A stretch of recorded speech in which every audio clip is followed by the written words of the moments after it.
लेने वाले, जो भारत रत्न लेने वाले, ये जवाहरलाल नेहरू और इंदिरा गांधी हैं, जो स्वयं अपने ही परिवार के लिए सोचते रहे। और यही कारण रहा कि एक लंबे अरसे तक इस देश की दशा और दिशा के लिए बहुत अपनी कुर्बानी देने वाले बाबा भीमराव अंबेडकर साहब को भी भारत रत्न का सम्मान नहीं दिया गया।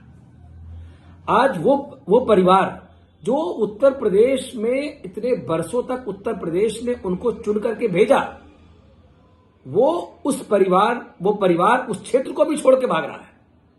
सबसे पहले राहुल गांधी ने अमेठी छोड़ा और अब सोनिया गांधी जी ने भी छोड़ दिया। अरे अगर आपको छोड़ना ही था, आपको अगर अपने रायबरेली सीट छोड़नी भी थी, तो ये चिट्ठी लिख करके नौटंकी करने की क्या जरूरत थी? आप यहां आती, एक जनसभा करती और उस जनता से कहती कि तुमने बरसों हम पर विश्वास किया, और जो भावना व्यक्त की है आपने पत्र में, वही आके जनता से कह देती कि अब मैं असमर्थ हूं, मैं नहीं चल सकती।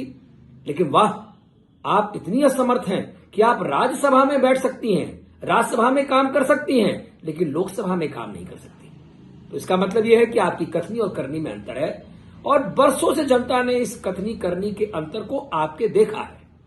लेकिन ये धैर्यवान जनता ये बराबर आपको चुन करके सदन में भेजती रही, और आज आपका परिवार उसी क्षेत्र को तो छोड़ा, मतलब प्रदेश को तो छोड़ा ही छोड़ा, उत्तर प्रदेश को तो छोड़ा ही आपने, साथ ही साथ आपने वो क्षेत्र भी छोड़ दिया। उस जनता की क्या गलती थी जिनको आपने बरसों से विकास का रास्ता नहीं दिखाया, जिनको आपने कोई बड़ी कारखाना लगा के नहीं दिया? आपकी बिजली भी वीआईपी की तरह ही आती थी, आपने कभी उनके भविष्य की चिंता नहीं की। आज आप ऐसी भावनात्मक भाषण देकर के जनता को गुमराह करने का काम कर रही है। लेकिन पब्लिक है, वह सब समझ रही है। आज आपके पास मार्ग नहीं है, रास्ता नहीं है। 70 वर्षों तक शासन करने के बाद भी आपने सिर्फ तोड़ो फोड़ो लूटो की संस्कृति पैदा की, फूट डालो की राजनीति पैदा की। लेकिन अब वही आपके लिए एक बड़ा यक्ष प्रश्न बन के खड़ा हो गया है कि आपके पास ना नीति है,